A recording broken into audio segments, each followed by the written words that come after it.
And we wanted to begin this conversation by talking about creative processes, creative expressions. And I know that, Paul is actually, when I first I think it was the HLC level 3 that I was in class with you. And I remember sitting in there, we were doing an art exercise, and you just asked us to draw whatever came to mind. And at that point in my life, I would definitely hadn't tapped into my creative expression like I have now. I just didn't even know where to start. I completely I was blank because, at that point I had, which I go into my whole process in my book is kind of how I got here today, is I was kind of like a recovering perfectionist and hadn't really stepped into my own unique expression at that point, or had lost it along the way, because we really, as children, we know what our creative expression is. We know we're very tapped into that. But I sat there and looked down at that paper, and I just didn't know what to draw.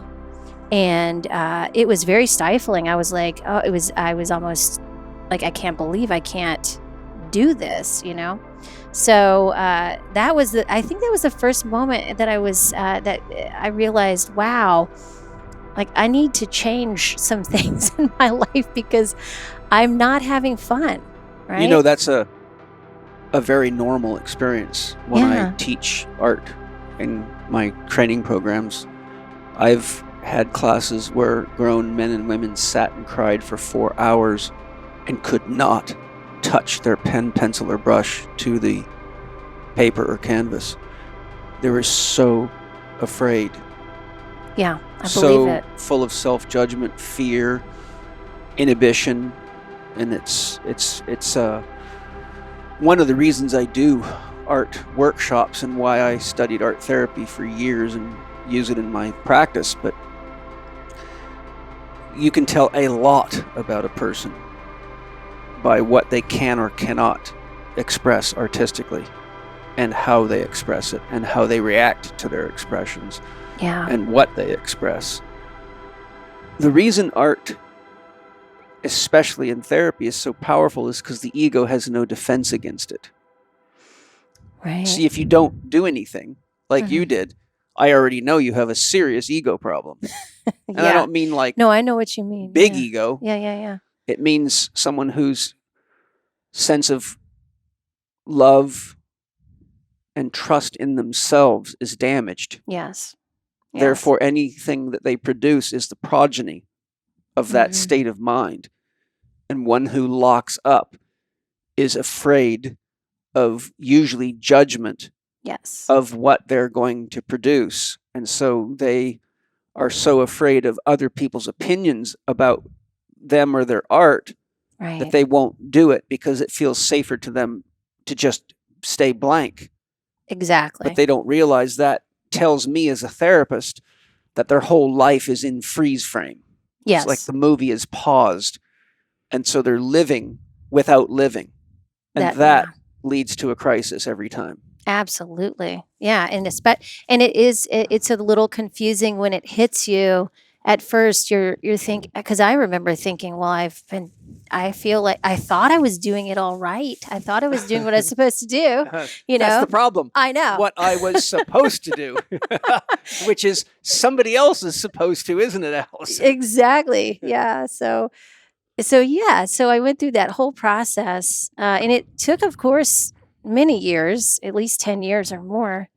That's not bad. I know people that have been going at it for 20 years and they're still struggling along. Not that I'm coaching, but people that I know, in my social circles. Well, yeah. I mean, it is an unwinding, right? It's an unwinding, and some people never do, get to that point. But it's an unwinding of. For me, it was a lot of the inner child work that I did was really helpful, and really connecting with that child that loved to do art and loved to express herself and loved to be, didn't really care who was watching, and so, so I took that And I pretty much ran with it, and I decided, what I was doing before wasn't working, so let me try something different and see what happens. So that's what I did, um, and yeah, it's been really a beautiful thing ever since I started thinking of it that way, and I started my creative process, just recently, after my dad passed away, at least actually, it was exactly a year ago, right before COVID hit. Um, and then my business restructured, all these things happened. It was such a gift, to be able to then say to myself, "Well, now this is a really great opportunity to do whatever I wanna do." The things that I've never done, I always said I wanted to do, but Yeah. didn't think I could do. So I just began writing every morning that I woke up. I just wrote whatever was in my head. And that started out 15 minutes. It turned into 30 minutes every morning and then an hour or more. And then I found myself with a book. Yes. Good. So that is your new book. That's my new book. Yeah. And so is that what you've just described as the creative process? Yeah. Well, and even before that, I had to learn how to dance, so to speak, as if no one was watching. Right. So I just had to get to the point where, and actually, I did some acting classes and improv classes, which helped a lot. Yes. And it would just put me. It was actually the thing I needed. Improv was one thing that it was perfect for me because it didn't have structure. It didn't have a plan. There was a light structure around improv, but stay in the room. Yeah.